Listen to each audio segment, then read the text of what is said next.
Today I'm going to talk about how the decisions for an Alzheimer's patient can be especially stressful on the family as well as the patient.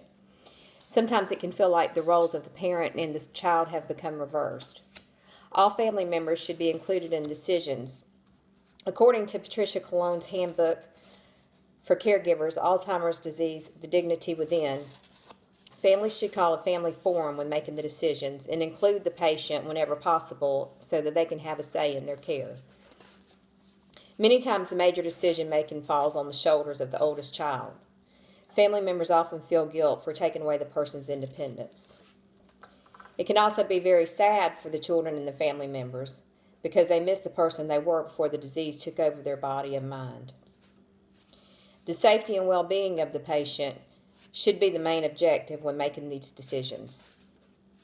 I mentioned before about taking away the independence of the person.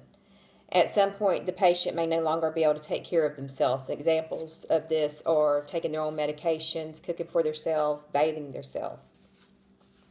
According to Ronald Peterson's article in the Mayo Clinic on Alzheimer's disease, driving can become dangerous as Alzheimer's affects the patient's reasoning and ability to make quick decisions.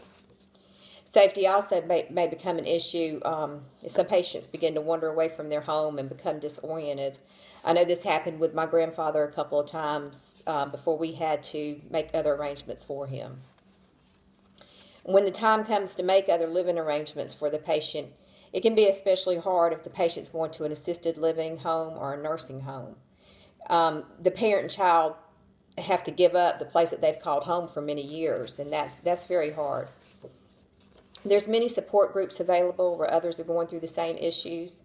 The groups can be very helpful because there's often guilt and second guessing before and after making the decisions for your loved one. I have witnessed some of these issues firsthand in my family, and often the responsibility fell to me. The most important thing, in my opinion, is that everyone work together when it comes to the decision making and caregiving for your loved one with Alzheimer's disease. Thank you.